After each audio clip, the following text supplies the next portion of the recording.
Hey everyone, welcome back. I'm aka Swedish Whiskey Girl and today I'm here with this big comparison of Aberfeldy whiskies. So today we're going to go through 6 whiskies. We're going to start with the Aberfeldy 12, going to move on to the Aberfeldy 15 from the Pomerol casks, continuing on to Aberfeldy 16, then have 2 Aberfeldy 21s. They're the kind of standard release one, part of their core range, and then we also have a travel retail Madeira 21-year-old. Finishing on the tiny little sample of the 40-year-old that I still have left. I mean, it's not been easy keeping a hold of these samples for this long, so I just felt like I had to record this so that I can just enjoy them in peace. But it's going to be very exciting to try all of these next to each other, so this video is more focusing on comparing them to each other. I have done a separate video for the 16 and the 40-year-old, and we'll probably do one for the 21 Madeira because that's the big bottle that I have here as well. But then this video is more kind of seeing the differences and similarities between them. And before I forget, they all sit at 40% except for the 15-year-old, which is at 43%, and then of course the single cask 40-year-old, which is at 50.1% ABV. Aberfeldy is of course a distillery that I have more of a close connection to because I've been to the distillery last February, very cold winter's day, perfect day for a distillery visit, and we got shown around by their brand ambassador Matthew Cordiner, who was a brilliant host, and we got to be in the warehouse and taste samples straight from the cask, and yeah, it was just a really great time sipping some Dewar's 12 next to their Pitilly Burn water source as well, which is a very fond memory. And of course, if you're curious about the distillery a bit more, then feel free to check out my blog. I have written more about it there. But yeah, let's get started with the 12-year-old. So of course, matured for 12 years, and on their website it says the finest oak casks. I think it's primarily ex-bourbon casks, but I'm not really sure if there's any sherry influence. I know there is on the 16 and their 21, but I'm not completely sure on this one. So let's start by having a little look on the nose. In a way it smells quite golden. It has this, I mean, Aberfeldy is known for being quite honeyed in its character, and I do think you get that honey on the nose because it has like this sweet, fruity vibe. But also a bit of malt in there, so like hay mixing with maybe some apricot and that honey.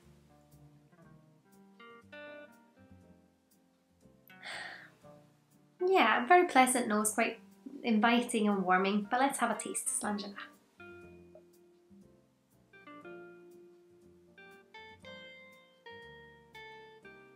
The first thing I think of is that it's quite like a mixture between being like a bit metallic and malty.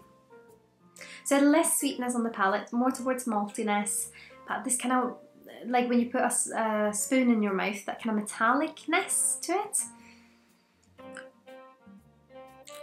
Yeah, it's like that metallic malty note to it. You tend to find that, I think it's a similar note to what you tend to find on some other Highland whiskies around this age, that kind of maltiness.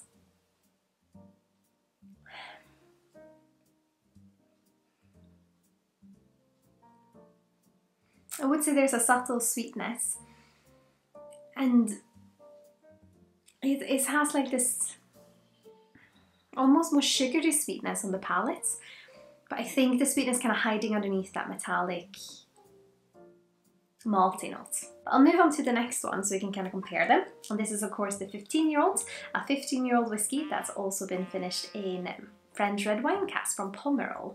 So let's start by having a nose. Ooh, this is different. It's more robust and more, I know it's not that much higher in ABV, but initially it just feels a bit sharper on the alcohol. But a very lovely note that's kind of very mysterious in a way.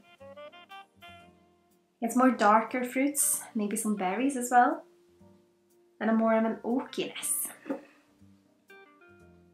The 12 is much more lighter, I would say. But let's have a little taste. Slangela.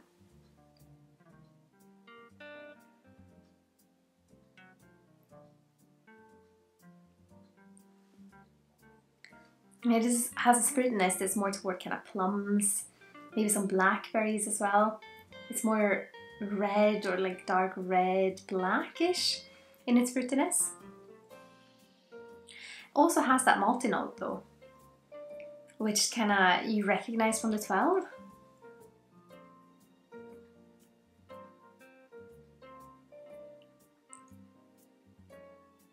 And it feels slightly drier because it has its tannins in it as well. Yeah, but it's that malty note mixed with that oaky tannins. So if you prefer something that's more a little bit oakier, a little bit wine-esque, of course, then 15 has more of those characters. You can get them straight away. I won't go back to the 12 straight away. We'll move on and then I'll come back in the end and just have a little look.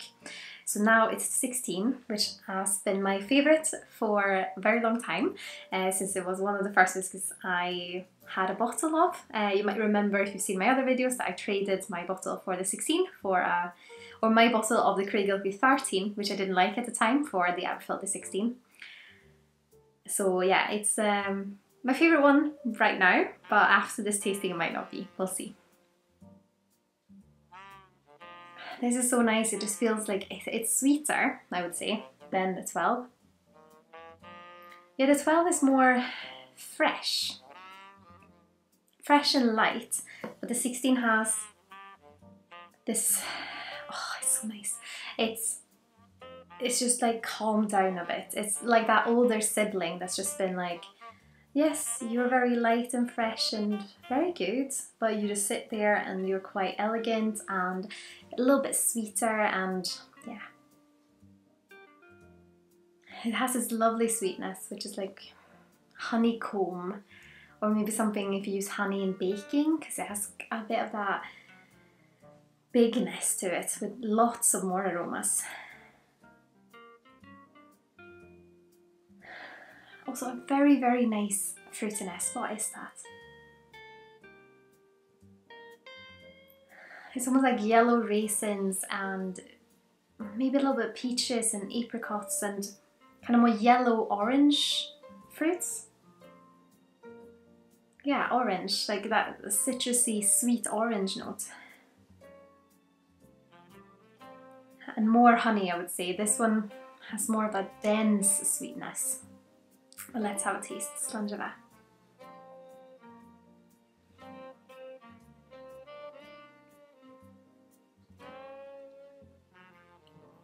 I feel like this one's so gentle. Definitely has that kind of orange note coming through. And this is a mixture between both ex-bourbon casks and then I believe it's finished in Oloroso sherry. So it still has a bit of that dryness and the tannins coming through. Oh, the finish is really nice. It's just this kind of bigness of fruit. But it also has a malty note. I'm gonna have a wee sip of the 15 just to compare. Yeah, on the nose, the 15 is way more red wine influence.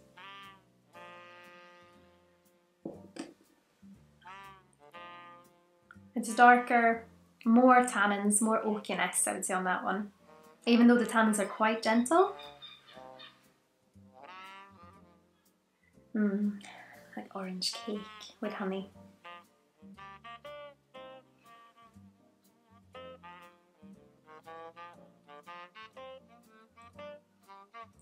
I think the maltiness for me on the 16 blends together nicer with the tannins. They're almost like symbiotic. You don't really know where one starts and the other one ends, which makes it feel a little bit softer. Because on the 12 has that kind of note of orange as well.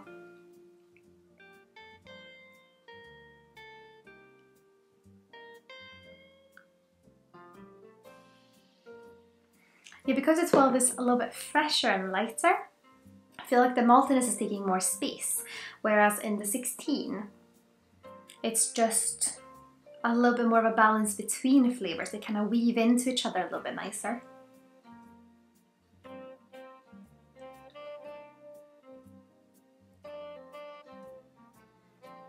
It's more a warming burn from the tannins and the maltiness rather than flavours of maltiness, and then you also have a little bit of tannins, and then you have the fresh notes.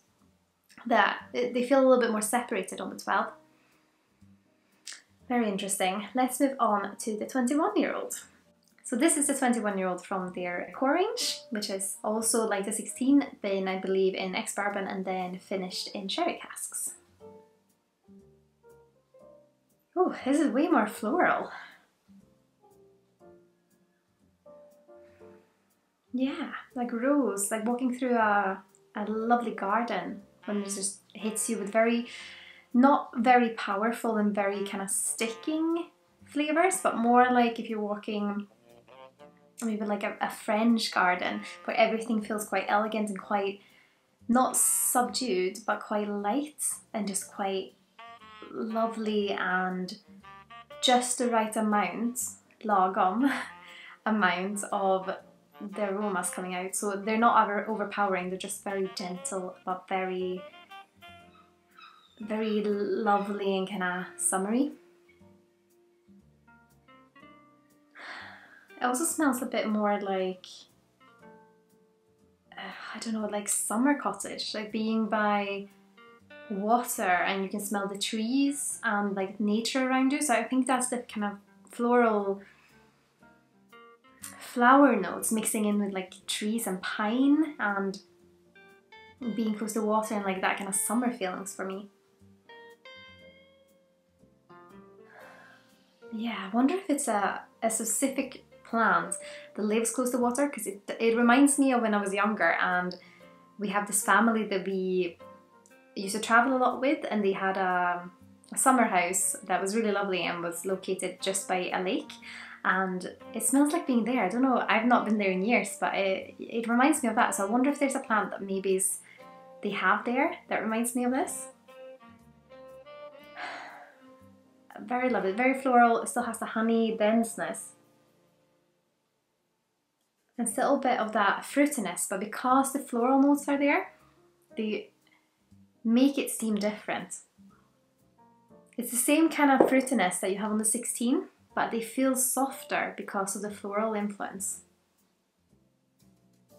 But let's have a taste. Sponge.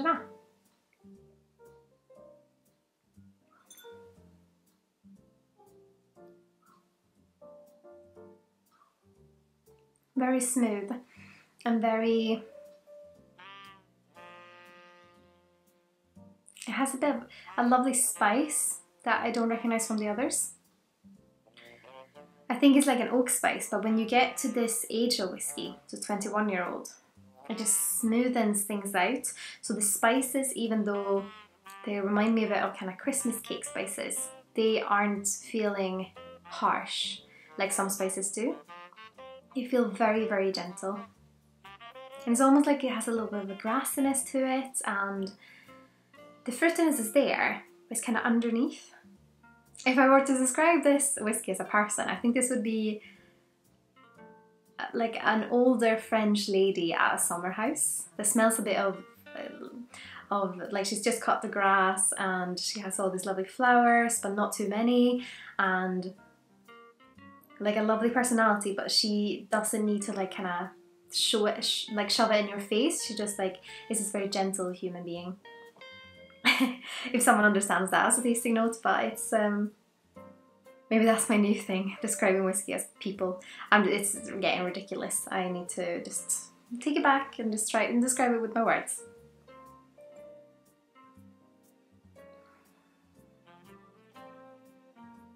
It also has a slight metallic note, so that kind of metallic, it has less of the like malty note that makes it feel very dry, but it also has a bit of that metallic note that I found on the 12 specifically. Let's go back and have a little sip. Yeah, the 12's just so fresh and light and like youthful and playful in a way.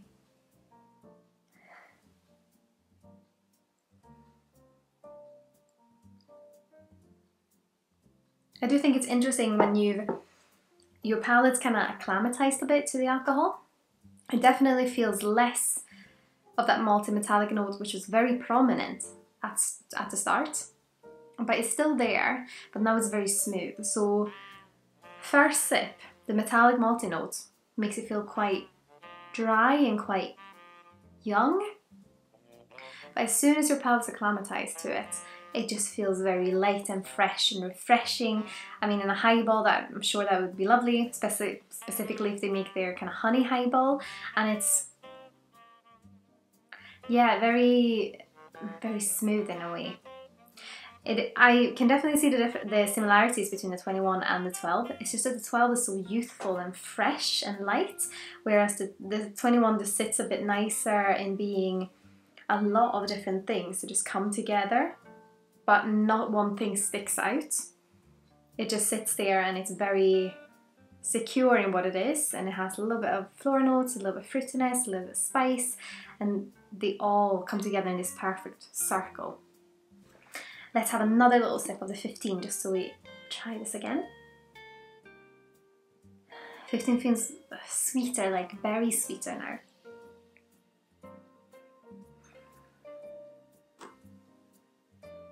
Still more oakiness and more tannins on this one for sure. And more towards kind of blackberries and really dark plums mixed with that oakiness. I think it's the oakiness on the 15 that stands out the most for me at the moment. And the 16. The 16's nose is just beautiful. I think for me, the nose on the 16 is more my style of whiskey, just because it has this lovely big fruitiness. The floral notes in the 21, I'm really fascinated by because they're not what I'm used to in whiskey. But it's this kind of tropical notes and the sweetness on the 16 that just makes my mouth water.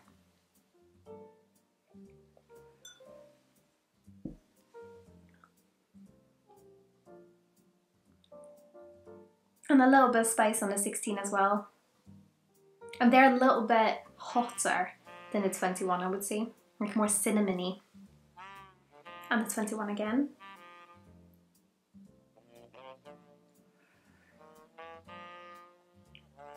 Yeah, definitely I would say more of a floral influence on the 21.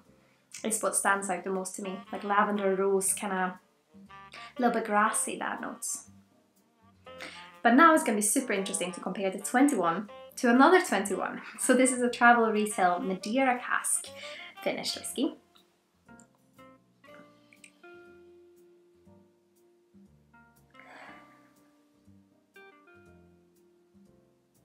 It definitely has that another, it doesn't have that floral notes.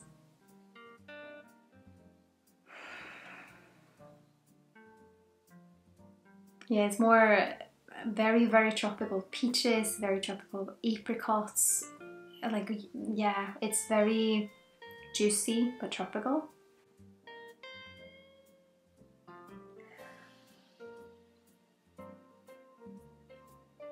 Maybe a bit of oranges as well, like kind of sweet citrus note. And maybe a little bit of grassiness. But let's have a taste. Slangela.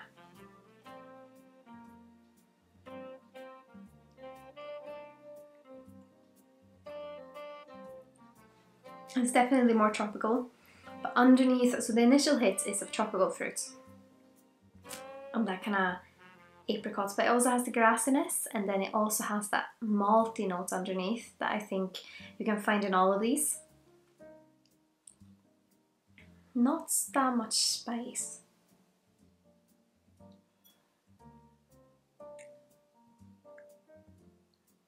Tiny amount of spice, but it's more. It also has a bit of that metallic notes, like the metallic maltiness. Quite light and easygoing. I would say I get less of the honey sweetness on this one and more sweetness from like, it's almost more like a dessert sweetness, because it feels to me like the tropical fruits and the sweetness are quite separated. So the sweetness is more like, maybe like a creme brulee sweetness, and then mixes with the tropical fruits. And of course, lastly, we have the 40-year-old from, I believe, 1978. I think I'm remembering that correctly. And it's from a single cask a ex-bourbon hogshead, and if you're lucky enough to go to the distillery and get your own 40-year-old, you can also hand fill it, I believe. So it's a very special whiskey, and this is the last I have left of it, but we'll have a little taste and see how it compares to the others.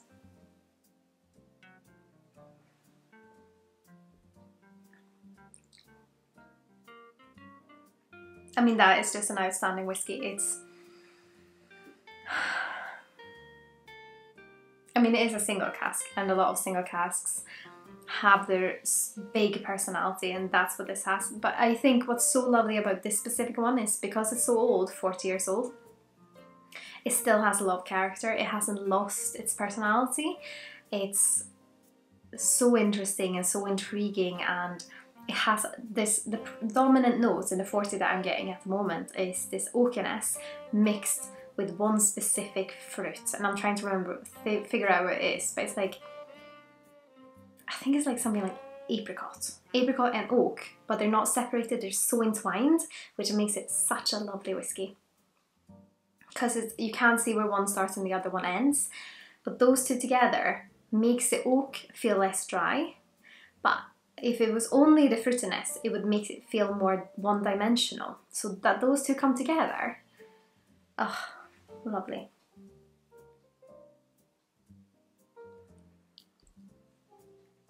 This is very big in its flavours. Okay, but let's have a little quick run through them all again. Let's see what we think, now that my palate's quite used to whiskey. This will be the last thing I drink today, I think.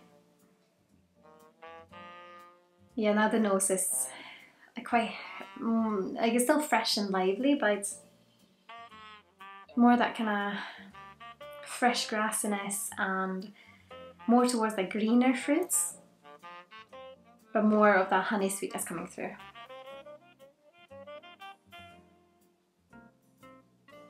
And this is now so easy going on the palate.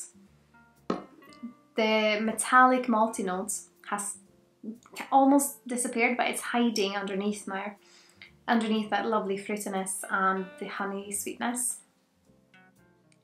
It's a big difference from when I first tried it today. And this is the tricky thing, because of course I wish I could try all the whiskies individually on their own time, but I just can't, because then I would have to do one whiskey one day and then another one the next day, and I wouldn't be able to compare them, which is such a shame, because I think comparing whiskies is a good way of, even if you're just getting started with whiskies, having two different whiskies and being able to tell the difference is a good way to start, so you don't think that all whiskies are the same. It's the same way when you're trying whiskies from the same distilleries or two different whiskies from different distilleries, just being able to compare them and pick out what their differences are a good way to just be able to communicate flavours in whiskey. In time for the 15. Yeah, it has this lovely kind of red wine influence, those kind of berry notes. It feels a bit sweeter now on the nose. It does have a stunning nose, this one. I mean, especially if you're a fan of red wine finished whiskey, this is a lovely one.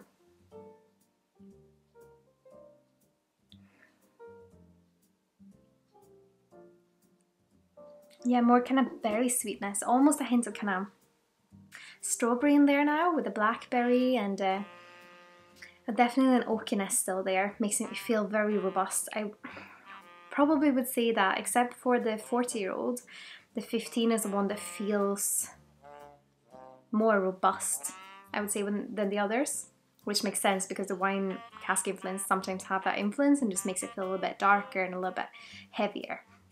But it also sits at 43, so I don't know if that can have an effect, of course, as well. But yeah, time for the 16. Oh, this nose is, I guess it's one of those things when it's your first love, I just love it.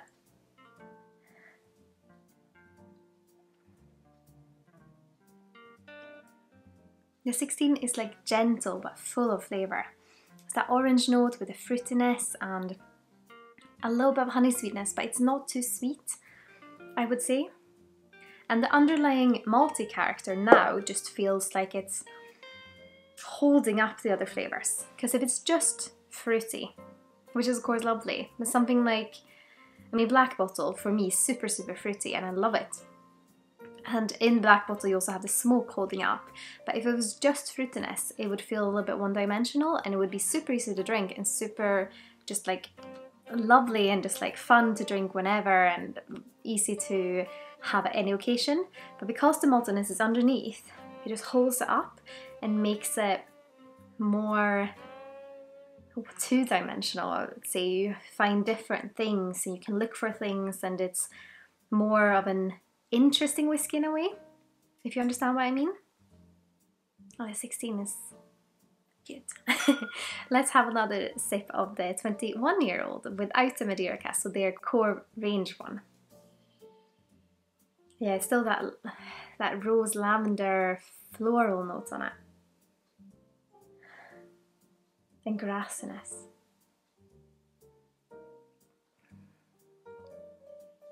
I think that transport, like, what's it called? It also on the palate you get that floral notes coming through, making it feel very elegant and almost French in a way, if you understand what I mean. It's just that soft floral note. And the Madeira 21.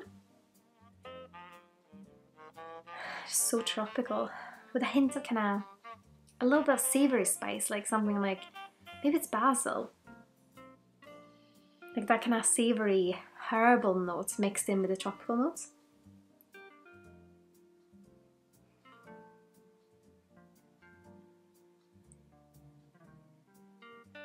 And just seeing that kind of herby tropicalness. And this one actually surprises me. I thought this would be way sweeter than it is. The 16 I would say is much more sweeter than this one. But it's not because of an oakiness or a bitterness. It still has the malty notes underneath, but it's just the tropical notes, but without all of the sweetness, I would say. There's still a slight sweetness there, but I would expect it to be way more sweeter than it is. And then the last little sip of the 40.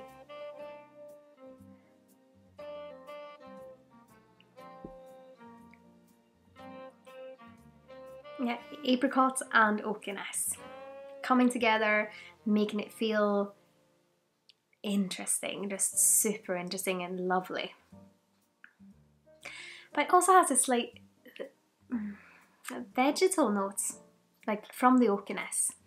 That's also interesting, and it's a very pleasant vegetal note just because I think the age is showing in the vegetal notes. It just makes it feel very pristine. But to sum it up, the 12, fruity, fresh, that metallic malty note along with, when your palate's acclimatized a bit, it just feels very smooth, very lovely honey, sweetness, and very nice and easygoing. 15, more red wine influence, has a little bit more oakiness, a little bit more robustness, more blackberries and plums, but when your palate's acclimatized, almost a bit of strawberry sweetness as well. 16, I must say, I mean the 40 is lovely, but I'm not going to be able to buy a bottle of that anytime soon. So the 16 is still my favourite. It just has this lovely fruitiness, lovely sweetness. It has the maltiness underneath that just carries everything, makes it like a more dimensional whiskey for me. 21, more floral. If you like French old ladies, you'll probably like that one. It's more like a perfume of a whiskey. Yeah, it's elegant.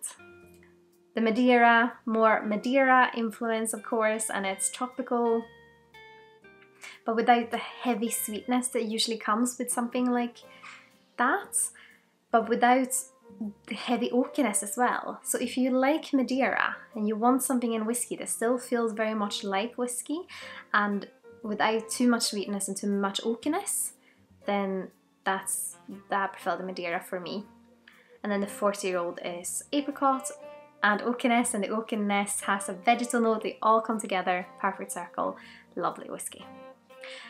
But of course, I would love to hear what you think of Aberfeldy. Maybe you've tried one of the Aberfeldys I haven't tried today. Which one is your favourite? I would love to hear, so please put it in the comments below.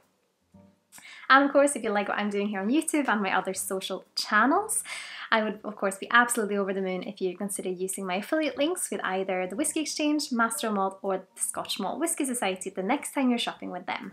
All the information is in the description here below, as well as links to my website, my Patreon, my Teespring shop and my Instagram. And of course, if there's anything you would like to see me review in the future, please let me know.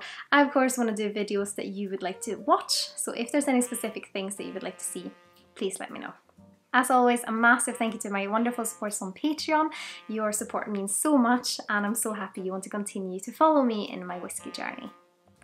But I hope you've all had an absolutely wonderful day. I'll say cheers to you with the Aberfeldy 16. Slàinte Skål.